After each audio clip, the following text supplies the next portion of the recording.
Good day. Dodgy paint.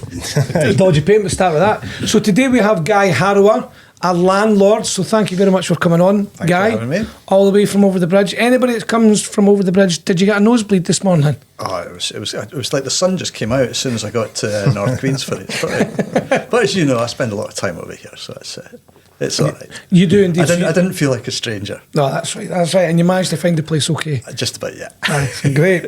So I think with the education that we're trying to give people out there, our listeners and our viewers on YouTube, Spotify and other platforms, it's really to find out and understand what everybody does in their own business. So you're a landlord. You've been a landlord for many years now, from what I know. But if you were to rewind back to the very beginning, how did it all start? And from where you are just now, the question is, where did it all start for you, Guy? I fell into being a landlord. It's when I used to work in advertising, spent 25 years working in the creative departments of advertising agencies until eventually I had my own advertising agency, which then we folded with at the beginning of the recession, because obviously the first thing that goes, if a company wants to save some money, is your advertising, your marketing budget. So, and we had a lot of government money as well, government accounts. So when I kind of was sitting around going, what am I going to do? And at that time, my father had just passed away as well, and his business had a lot of shops. So I basically took on the shops, took on the running of them, and basically inherited them. And from that point, I kind of got rid of some of the worst ones, and then started reinvesting that money into residential property. So I kind of came into property from sort of almost tripped into it. So it wasn't a plan in any way. And that's, so just trying to keep the portfolio ticking over, getting rid of some places, buying other places, trying to diversify just a little bit, seeing where the market's going and where we think it's going to be in a few years' time. And all this was just after the crash? Yeah, literally, yes. One of those sitting around twiddling your thumbs going, I've had enough of advertising. I've done 25 years of this, and that's quite enough. And it was difficult times, because I'd got into property just before as well. And I basically shat my pants when the crash happened. I was doing a lot of rent backs as well. I don't know if you did any rent backs, but so you could buy a property off somebody and rent it back to them. Okay. There was obviously a lot of people were just stealing properties, and was not doing it in a very good and ethical way. But so they did kibosh it a bit after that. But so I had a lot of tenants basically that had rented back their properties. So there's a lot of trust involved in that at the start, doing the deals. And when the crash happened, I just wanted to make sure they were all right. So I kind of went back on the tools again, which was a mistake now. Now I look back, I should have just set the head up a bit and see what we're doing now, because all the products got pulled instantly when the crash happened. So how did you find getting finance for all the stuff at that time then? Well, I mean, I was in a very, very fortunate position that it was all, everything was there. It was all fully paid for. It had all been paid for by, from the 1950s, the 1940s, maybe even before then. So it was, and they're not sexy properties, but so they just kind of ticked over in quite a way. So the only sort of real, output that I had was then going more into residential stuff. And that was just sell some of the other places, finance it in that way. So self-financing. And I've been very, very fortunate that I've never had to go to the bank and say, that's amazing, can I have some money for this, please? It's always been, let's just, we'll get rid of that, we'll move the money into here, and we'll see where we get, reinvest, just keep turning over. So it's not grown so much, it's just streamlined into the better properties, and then using that to move into other areas. Even that said, and that's really good to have that footing, where did your business acumen come from? Because it's like anything, somebody could be handed £1 million of assets, 5 million, 20 million, but generational wealth, but they could lose it as well if their head's not screwed on properly. So where did that come from? Because you're obviously, you're no a silly man. So how did you find the education on the way? Was it just listening to your dad, your grandfather, all of that beforehand? Very much so, yeah. And then going into business by ourselves with the advertising agency, that was a real eye opener, especially when you'd spent 20 years working for somebody else and just being part of the system, and then all of a sudden you're the face, Yep. and you've got to go out and you've got to drive business. You've got to go and speak to people and go, here, we're a great company. Come on, why don't you give us a chance and we'll do some of your stuff for you. And then really getting out there, and that's when you really learn about it. Not so much on the number crunching or anything like that, but just how to interact in business and meeting people from every sort of walk of life in that business environment, from CEOs of banks to charity people and everyone in between. Everything who's got, they've all got different takes on things. They want different things. They expect different things, and you've just got to take it all on board, and just be able to know exactly. And I always said, and I still think it's from any form of business at all, that people work with people. If they get on with you, they'll work with you, they'll buy from you, they'll get you to do stuff, get you to work for them or whatever. And that's just where we came from, just to try and be, that sounds terrible, the nice guys, who are just, you can trust us, we're not going to bullshit you in any way, and we're just going to get on and do what we want and try and get you the best result as well. And I think that's through any business. I mean, for yourselves, you'll know It's the same that thing. you don't want to. You do work with people you just didn't get on with, and it just becomes a chore. And you just go, and eventually just go, I don't need you in my business life anymore. Mm-hmm. And you gravitate towards people that you can trust, you get exactly on with, right. and all the rest. It's the time. It's the time you spend with people like that as well. Just Too much negative energy for exactly. that. It just drains you. We spoke about this, and then now I'm doing. So there's a girl that I'm doing my NLP training with in Edinburgh. That's when I passed you, Rebecca Bonington, and she talks about NLP. So it's neurological linguistic programming, and she talks about when you go into a room, there's just people. You just got a feeling, intuition, a gut, an energy around you, and it might sound something cheesy, but you do feel when the room's just not right. You just feel a negative energy, but at the same time, you can also find you're gravitating to the right people. You're like, she or he seems like a cool kind of guy. They're on my wavelength, and it's a feeling that you're given. It's the same way a business. If you're going to a board meeting, whatever it may be, you can just sense if something's not quite right. And it's incredible because the average is the 6 people you hang about with, and I think that's been echoed along the podcast with a lot of people. We've had guys. Was it Craig and Ross from Dofos, when they said we hung around with the right people, and it was Tony Carollo that actually actively helped him out off his own bat without money, anything like that. There's some people out there you meet that will really, really help you and support you, and they don't want anything in return. It's just that good feeling, that goodwill. I mean, you talked about, after the session, and unfortunately your father passed. Who's been your rock for growing through your business journey? Because obviously it's got its downfalls, and it's got its upside as well. There's not really been anyone that I've kind of turned to. I don't think there's been any guru, if you want to use that terrible word, who have sort of gone, I really need a hand here and all that. I mean, so a lot of it was stumbling around in the dark by yourself, or with my business partner, and just being quite a solid unit between me and him, and just being able to bounce ideas, and him take some flack and me take some flack. And of course, we did different aspects of the business. It was the way with different skill sets. So, I mean, so I'd say probably there was a few people in the advertising world that would kind of go, how did you get over this, or how did you get over that first year, or how did you get that next level and all, and who were kind of a bit more forthright with their views and their information coming forward. So. But no one person, I'd say there, Johnny. Right.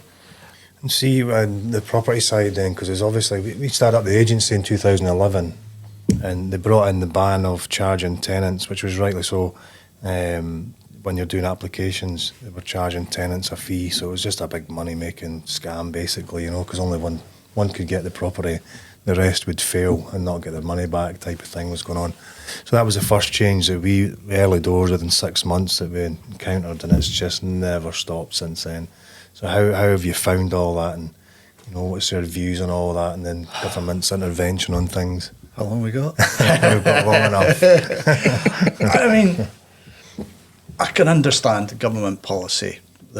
With a lot of rogue landlords and etc. And but you always hear the bad stories. Exactly. You never hear the good stories, and I could tell you stuff that I've done that makes me sound like such a saint. Yeah. But all you hear is the what's going wrong. So the government's come in and they've kind of, they've made everything harder, and it's in the hands of the tenant now, and the landlord has been taking a real kicking with that, and they're just pushing everything in the wrong way. Yes. I mean, for a shortage of homes, for a shortage of rental properties, for people trying to maybe rent to save later on down the line, they're making it so difficult for them because they're making it difficult for the landlords. The landlords are now pulling out of properties. I sold 3 residential properties in Edinburgh because I couldn't make any money on them. And I just went, no, that's it. So that's 3 out of the pot, and I speak to landlords all the time who are just saying, I'm ditching that, I'm ditching this. So the pool's getting smaller and smaller and smaller. There's still more people wanting it. So what's the natural thing? Increase in rents, which is exactly what the government's trying not to do. And it just feels like we are getting, constantly battered for, you can't put it up more than this, you need to put this in, you need to do that, and it's all costing the landlord a lot of money, but there's still the power to walk away. Well, I'm not going to pay my rent. That's it. I'll give you 2 weeks' notice or whatever, and I'm just walking away from your property, or that's it. You can't get me out. That's the law now. If you want to stay there, you're there. It's very difficult. Yeah. And it makes it really difficult if you're, depending on what market you're working in. I think when you're in the rental as well. I mean, I've been pretty lucky, but I know I've heard some horrendous stories as well. Sure. I mean, we work at a high level. There's a lot of emphasis at the start of it, get the right tenants into the properties. So obviously negates a lot of the issues that you might come across. But it's only a snapshot you're seeing of somebody's life at that point when you're bringing somebody in, and anything could happen to them, But there's definitely a real lack of help there for landlords. And Section 24, when they changed the tax, they turned the tax around for your interest payments being tax deductible to taxable, was a massive change. I mean, that's when we really started seeing the offloading of properties from landlords. And that's a massive change to any landlord that's got a few properties. How did you find COVID? COVID, to be honest, we had one tenant who literally took the holiday payment as given and just never paid any rent because we were on holiday payments, and he's not like he was stupid, he just understood what was going on there, and he could actually just sit there and not pay anything. Okay. But for just over 200 properties, it was, one tenant out of all that. The furlough definitely helped. A lot of tenants in hospitality, so there was a lot of fear around that stage because that just shut down completely on hospitality side. So when furlough was kicked in, that definitely helped a lot of the tenants out. So we had no issues really, and everything really just went quiet because everybody was at home. The weather was really good. We obviously had everybody working from home, but myself and partner Melanie, she coming into the office because it was all empty, so we still had a routine of coming in and working in there. But the phones just did not ring, so that was the first kind of thing that we seen as a positive for us, was we could just work on the business constantly every day and just build things like we're linked to franchise, the letting side, and so we had a lot of time spent on that and got a lot of things done in that kind of short space of time. There was a few positives out of it for us. But yeah, on a whole, I did hear there was a lot of issues for some other agents and landlords we had where, people just weren't paying rents, and there was a lot of help for tenants again. There was money there if you went for it, but nothing for landlords. They just weren't getting anything. And then the ban on evictions and rent increases. So one of the biggest things that's come off the back of it is when a lot of landlords have come out of their fixed term with their mortgages. So if you've not had mortgages, you're in a massively positive situation there. But once the fixed rate's finished and all the interest hikes that had happened, then their outgoings were up to 300%. And then at the back of not being able to put any increase in that, you had 3% increase you could put, which is just ridiculous. And you've got maintenance on top of that. All of it, it's just absolutely. Yeah. And in what business in this world can you not actually cover your costs and make money. You know, they've really restricted landlords in that way. So that was the biggest change, where there was a really an onslaught, a big wave of people just selling, mostly because they couldn't afford it. And the hikes, because some landlords hadn't put rents up for 2-3 years prior to COVID, and then you've got 3 years or so of not being able to at all. So you're 6 years behind. And then any property becoming empty was getting put straight up to market value. But of course it was going to that and then some, trying to recoup some of this loss. So the rents just went through the roof. So you're so far behind. And then trying to get a remortgage, you're just not meeting the stress test because of the low rents. So you just couldn't get your properties remortgaged. So again, just selling them. So we had lots of chats with tenants just to go, look, this is what is needed for the landlord. And I know it might be a bit of a jump, but it's nowhere near, if you have to move out, what you're going to have to pay. So there was a nice middle ground we found with quite a few tenants. It's like back to the things where any business, you're having that open conversation and understanding the conversation and the meaning behind it all. Aye. I mean, why does anybody want to be a landlord after this chat? I mean, the assets are still there. They are still good. But we're finding a lot of new landlords coming in. Yeah. It's still a safe bet. Yes, I mean, if you've got a bit of money and you've got a retirement pot, or you've sold something, it's still, bricks and mortar still make money. They're still going to increase slowly, and it's a good little safe investment. And a lot of people see that. It doesn't have to be a portfolio. It could be just like one flat. It could be one shop unit. It could be anything. It's not. But you think about the growth. What are you talking growth now? What, 5-7%? It just depends. I mean, it goes in waves. It depends on the area as well that you're in. But I mean, over time, if you keep property long enough, you'll absolutely make money. If you're doing it properly and keeping good properties, you'll get the rents. So you'll make money monthly, but it's the capital growth, really. You keep 10, 15, 20 years down the line. And there is if you have mortgages, there's always an argument of, do you put it on a repayment or is it on a interest only? But inflation will always reduce your loan, as you go. So if you keep it long enough, I know you probably wouldn't outlive that, but you've got a point where you'll be looking at how many months' wages it's going to take to pay it off, rather than, sitting there for a 25-year mortgage. Well, it seems like it's always a long game for anyone would-be landlord who wants to start this.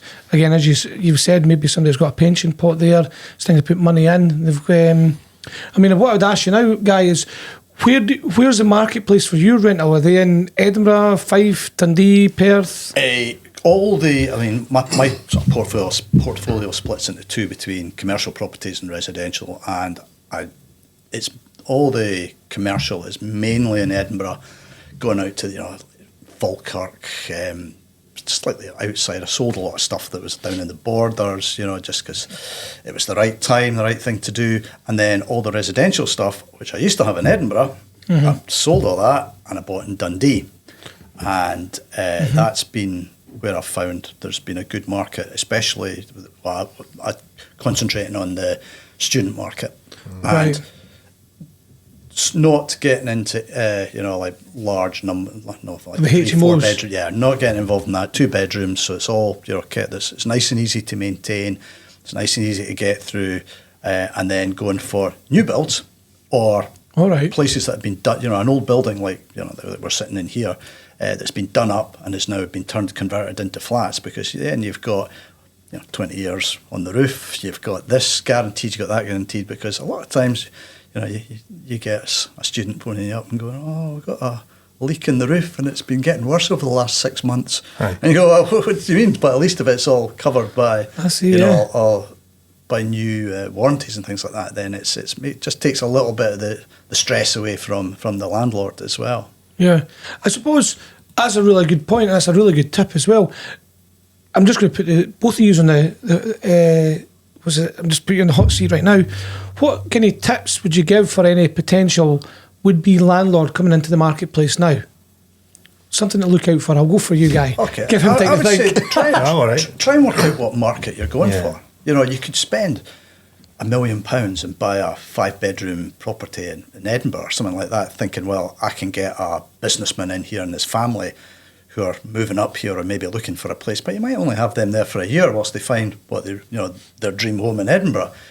Or you might look and go, well, one bedroom flats, in a slightly, say Leith or something like that, where you can get a certain type of, like a young professional maybe who's just trying to get on the property market, is saving for themselves.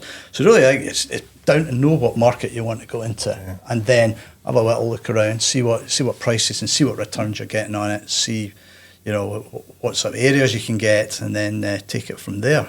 That would be well. That's what kind of where I've come from, especially in a city like Dundee, which I didn't really know that well at all until I started buying up there. Right. And same as well, I would say. Like when I speak to, because I do mentor a few people in property, but it's, you see when they come out, they just scatter looking at everything, and they waste time looking at things they can't even afford, and it's really looking at funds available to what you can actually buy and just narrow down what the strategy is. Do you want to do work in the properties, or, you're looking for as minimal work as possible? So it just narrows down your search, and then you can start to really focus on what you're trying to buy and in the areas, doing the research. If you're in a place you don't know, then you just need to do your research, because you could end up in a really bad street. We had a landlord, met a landlord years ago networking, but had just kept in touch over time. But he phoned me to say he'd bought a place in Kirkcaldy and would be interested in manage it. They're just refurbing it all, and I'm like, yeah, of course, we'll have a look. So we went through to see it, and it is in Apache country. Like Apache country. Like he's basically he got it for 40k, so he's not even seen it. He'd never even been to see it. He'd just seen the price tag, and they went in and bought it on auction. They've been in. I mean, he sent me videos of the refurb, so they're doing a really nice job on it. And we went in, and it's the old couches in the garden, their neighbours are out screaming and fighting, and it doesn't matter how nice a property is, you're never going to get a good tenant to stay there. That's the problem. It's a big turnover. So we've had to say, and unfortunately we can't take this on. So he's kind of stuck with it, and so there's an agent I know who's not quite as fussy, shall we say. So I phoned him just to see if they'll take it on, and he's like, where is it? And I was like, telling the street. He went, oh no, we're not. So it's like, that's a big highlight that he's not easily take on. So the advice was to look at the council, maybe go and see the council and see if they'll take it on, because I don't even know that he would get it sold, which is why it's an auction. So auctions, I mean, it's not like it used to be, the auctions, but again, you just need to make sure you're doing due diligence on it all. But, so find out the path, what market, target market, and then obviously study the marketplaces and where you're actually buying this property. Like give us one more then for anybody that's listening. Like viewing, here. I'd say viewing's good. Start viewings. One of the biggest things I've seen through the years of property, and you meet loads of people and they get super excited about getting involved in property, but they just then don't do anything. So taking action is the biggest thing. Go and just, if it's something you want to get involved in, then you have to take action and go and buy one. People will spend 20 grand on a course where they could just go and buy a property. Maybe not nowadays, but that's what I've seen, loads of that. I'd meet the same people 4 or 5 times, and they'll leave whatever networking event or meeting that we're in, and they're all buzzing and ready to go, and still haven't bought a single thing after 2 years. Mm-hmm. So taking action's a big one. But I go and start doing viewings, just start to get to know areas that you're trying to buy in, so you get an idea of what properties look like, and you'll start to understand when one comes up for sale, it's a bit cheaper than what some of the other ones have been. That's worth maybe looking at it. What about you, Guy? You've said you've got the residential market and the commercial market. What one do you like better, and why? Commercials is a good one. It's less hassle. More hands off. I mean, I have, everything's tied up with your lawyers. One of my biggest clients is William Hill, so they take probably half of my properties are rented by them. Right. And everything's done on huge long leases, and it goes, so everything's written into that lease, and it all goes through the lawyers. And then anything that's any problems or anything changes or anything like that, all goes back through my lawyers again. So you're not getting that hands-on. Oh, there's a hole in the roof. The water's day-to-day getting stuff. You need to get around to it. The electricity's not working properly in this room. You've got to sort it out. There's nothing. You just hold it. It's up to them. It's like it's their insurance. It's they've got to maintain everything, and you kind of just sit back a little bit. So that I would say, it's always worthwhile looking at that as well. Mm-hmm. Residential, I think it's got a quicker return, I would say. And I think, but you've got to work out if you're going through somebody's managing the properties for you, or if you're managing yourself. That's the big thing. I think a lot of people who get into property don't realise sometimes just how it can be quite demanding and stressful when you're the one at 11 o'clock at night is being phoned to sort something out because the boiler's not working and someone's gone off their head because they can't have a shower that next morning and all the rest of it, and it's all your fault. And it's not your fault, it's just these things happen.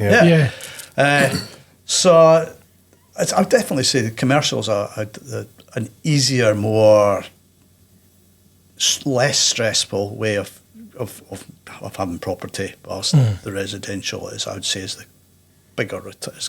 Bigger return on there. Yeah. Oh, well, that's good. That's my own personal experience. I say my commercial properties are not sexy high street. Aye. They're who not. wants to be on the high street anymore? That's another thing.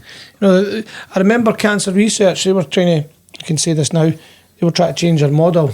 Earlier when I used to do a lot of work with them, they said the intake into the high streets are slowing down.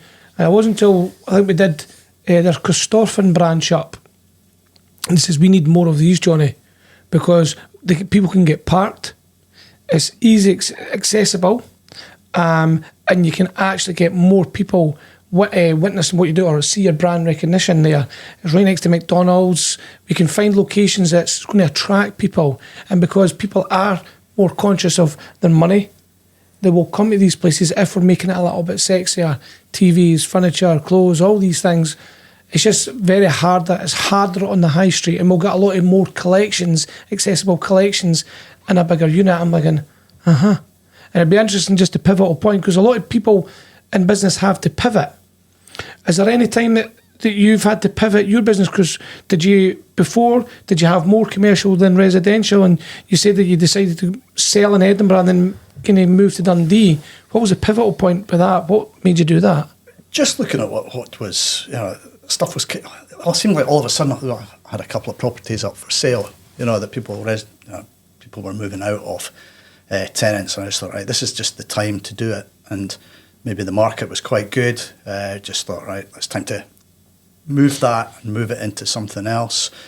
You hit the nail on the head what you were saying about, off the high street now, because, the whole people buying online, it's always a worry. It's like, how do a lot of shops survive? You go past them and you think, there's just nobody in there. They're big. These are big shops. Everyone's just buy online. So it's like, and of course, as I was saying, like half my shops are with William Hill. And of course, what's one of the most popular things now, online gambling. And I just couldn't see how, that was good. They weren't going to pull out of all their units, because it's like, it just seemed to make sense. But they've stuck with most of them, which is surprising. They still have enough people that go through the door with a couple of quid, put it on a horse, go to the pub next door, watch the race, go in and collect their winnings, put a bit more of that on.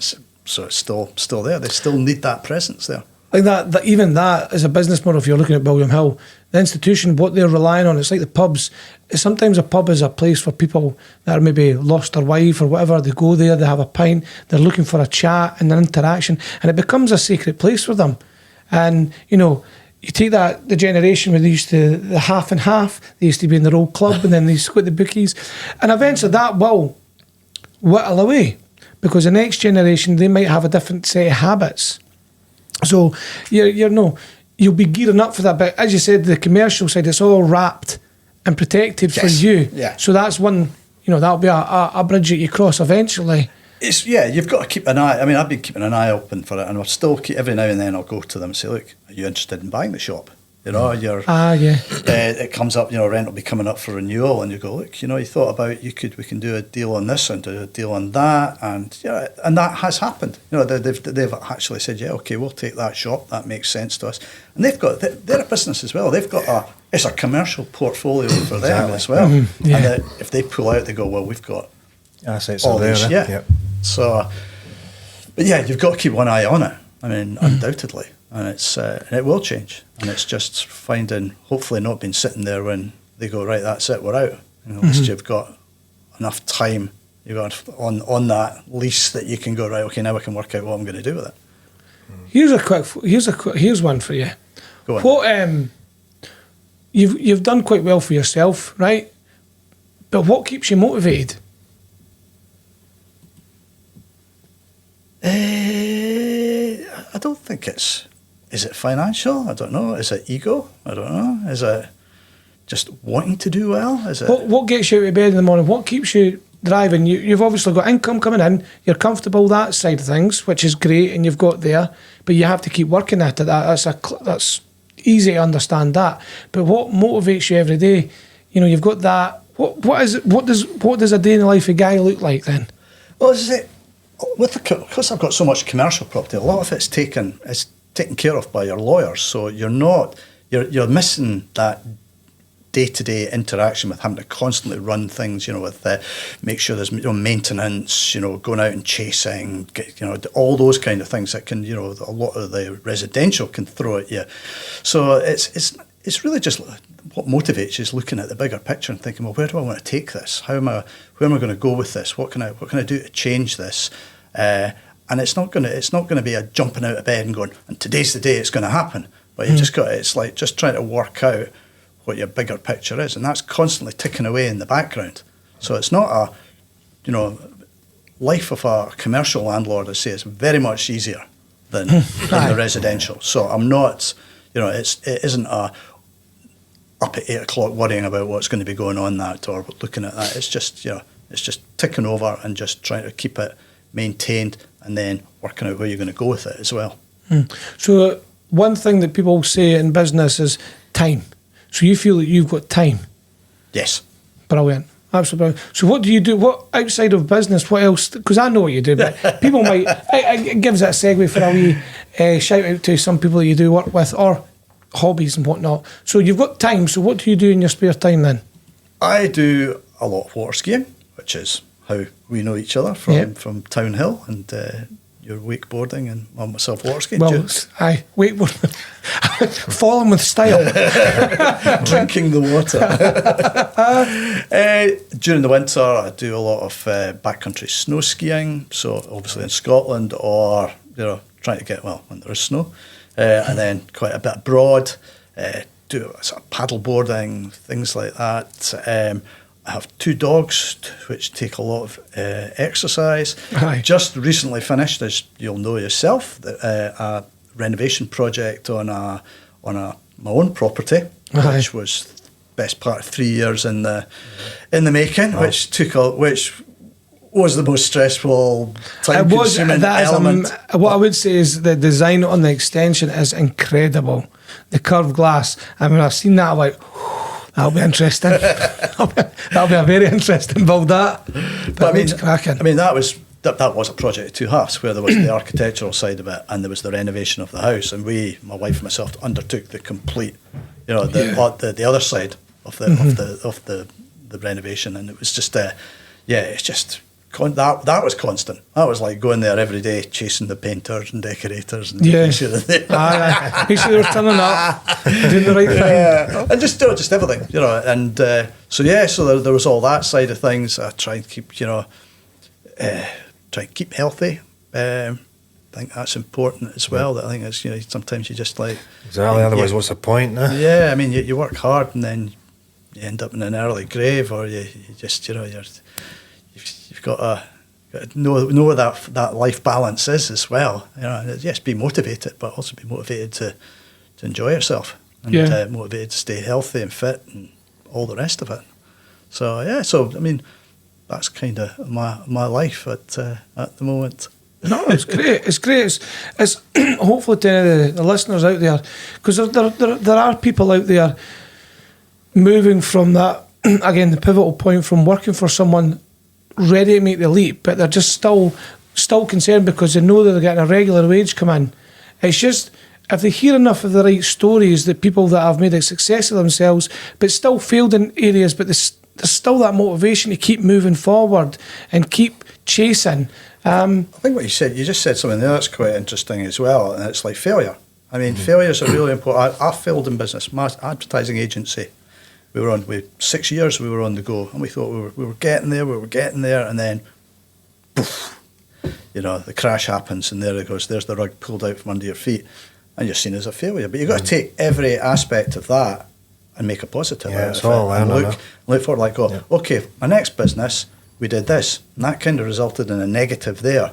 Well, we won't do that this time. We'll do it slightly differently. Or if you'd have a positive, you go, that really worked. We're going to take that, and it could be something completely different. You could be going from advertising to being a fishmonger, and you know that something worked, and that's, you go, okay, well, let's try that in this business, and chances are it's going to work as well. Just adapt. So it's, you know, failure is a vital tool for learning what you want to, you know, how to be a success. You say that quite a lot in here, actually. Yeah. You need Alan to share Sugar's to a great learn. one for saying that. You know, he's had millions of pounds lost in businesses, but he's still one of the most successful businessmen in the country has ever seen. So I heard that, I won't know it word for word, but he says when you've got a business and you've got people in place, your team, what you want to do is you must spend at least a day to 2 days on the marketplace. Like, try and get everything else ran by your team, but you must go out 1 to 2, start with 1 day and then 2 days, and go to the marketplace and see what's there without any distractions, because you want to see what you can do better than your competitors, and have more conversations, go to more networking, do what you need to do, and remember that spark's in you. That's how you started it, and that's what will ignite it. Finding new deals, it's like turning something into something is remarkable, it's brilliant. It's that G that you get for it. In business, and not many people are entrepreneurs. A lot of people are just business owners, but entrepreneurs steer the way. They create new ideas, they evolve, and it's just about, you know, when you've failed, as you've said, get back up and learn from the failures, and just don't give up. yeah, don't take it personally. No, You know, that's exactly. there's like, let's just say with our ad agency, there was pretty much nothing we could have done about it, you know, and you can keep chucking money into it and going, we'll ride this out, and you're not riding it out, and you're getting more. There's got to be a point where you've got to go, nah, this is we've got to walk away with our heads held high, and, you know, in a decent enough place. You have to understand that point as well. Yeah. Otherwise, you are just throwing yourself into a pile. Yeah, I think there's a trouble. There's a lot of people that have their own businesses, and you put your heart and your soul into it. It's And it's everything you want, and you've just become so channeled into what it's got to be, and you can't see the shit that's happening either side that's just whittling away your business, and you're just keeping going, and you just stand back and go, okay, let's just close that part, or let's move into this, or let's just knock this thing in the head and move on somewhere else, and just use the experience somewhere else. Your health as well. I've seen a guy. He just wouldn't give it up. You know, it was a spiraling business, and he just wouldn't give it up. And it was keeping a front on what he had, you know, and to all the friends and family, whatever it was. But he just kept going with this thing, and it just needed to be shut down. But his health suffered badly because of it all, with the stress of it all. And yeah, you could see a difference in him just over a short space of time with it, till eventually, you know, it ended up getting pulled from him and under the rug. That. Knowing when to let go. Yes. Knowing when to let go. And it's not, no one really, in a positive way, no one really cares that much about you. It's you're as, what's it say? Your old news just as quick as your new news. Is that right way of saying it? Is it the gossip?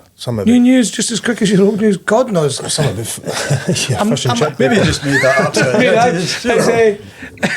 God Almighty, can we edit that bit? Yeah. No. This is freestyle. You're not that big a deal. You're not that important. You'll be a bit of gossip for a while, but really, that's you have the mindset. Don't worry about what other people are thinking. Yeah. Just concern yourself what you're doing and where you're going and how you're going to achieve it. Keep focused. Yep. Focus. That's sometimes the best way to say it there, eh? I'm a bit long-winded, Guy. I will say that. That's my copywriter coming out of me. Just keep it, get a couple of words what Johnny would say in a couple of sentences. Or more chapters we get.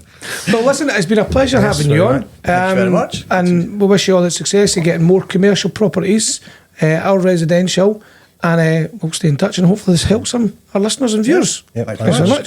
Cheers, guys. This is your world. Shape it. Or someone else will.